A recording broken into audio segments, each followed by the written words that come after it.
Let's hear what Republican Senator Ron Johnson said during yesterday's hearing, promoting conspiracy theories and claiming that fake Trump supporters were to blame for the violent storming of the Capitol. He used much of his allotted time reading from a piece published by the right-wing website The Federalist that made unsubstantiated claims about the attack. Many of the marchers were families with small children. Many were elderly, overweight, or just plain tired or frail, traits not typically attributed to the riot-prone. Many wore pro-police shirts or carried pro-police black and blue flags. Although the crowd represented a broad cross-section of Americans, mostly working class by their appearance and manner of speech, some people stood out. A very few didn't share the jovial, friendly, earnest demeanor of the great majority. Some obviously didn't fit in, and he describes four different types of people: plainclothes militants, agents provocateurs, fake Trump protesters, and then disciplined, uniformed column of attackers. I think these are the people that probably planned this. As Mike said, that parade of lies from Senator Johnson went uninterrupted. 2 hours later, Senator Amy Klobuchar of Minnesota said this. A few things that are very clear to me. The first is the statements at the beginning from all the witnesses. They may have disagreed on some details, and, okay. But there is clear agreement that this was a planned insurrection. So, and I think most members here very firmly agree with that. And I think it's important for the public to know that. This was planned. We now know this was a planned insurrection. It involved white supremacists. It involved extremist groups. And it certainly could have been so much worse except for the bravery of the officers. Baker, let's repeat what the former chief of the Capitol Police said yesterday in his testimony. This was a coordinated military-style assault. People were prepared for war. The conspiracy theory that the Senator Johnson just read aloud inside the Senate chamber for all of the members to hear and for the country to hear, repeating all the lies, come from, again, dark corners of the internet, now elevated by a United States senator to this hearing yesterday.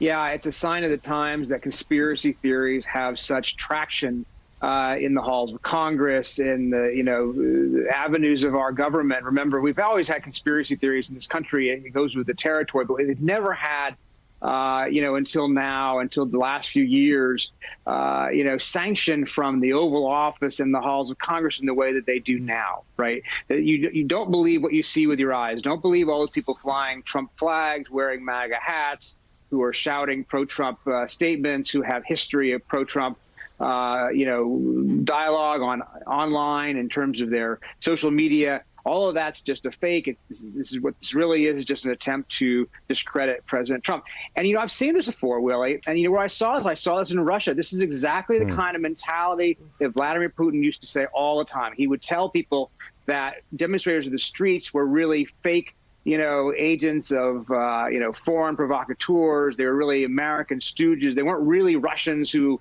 actually opposed him, because nobody could possibly oppose him. And that's the kind of, lines that are put out there in order to explain away facts and scenes and pictures and in this case, prosecutions that are obviously hard to refute, if not impossible to refute. Ron Johnson's fire hose of falsehoods is straight out of Vladimir Putin's playbook. It really is. It is really disgraceful for the United States Senate. He disgraces Wisconsin. He disgraces the United States Senate. He disgraces American democracy by spreading Russian-style propaganda in a hearing. What drives him at this point? Because he's even losing his state. Late last week, the editorial board of the Milwaukee Journal-Sentinel published this scathing editorial entitled "Ron Johnson's Whitewash of the U.S. Capitol Riot Shows Why Wisconsin's Senior Senator Has to Go." And it reads in part, "Johnson's grasp on reality has been tenuous for years, but even more so since he aligned himself lockstep with former President Donald Trump.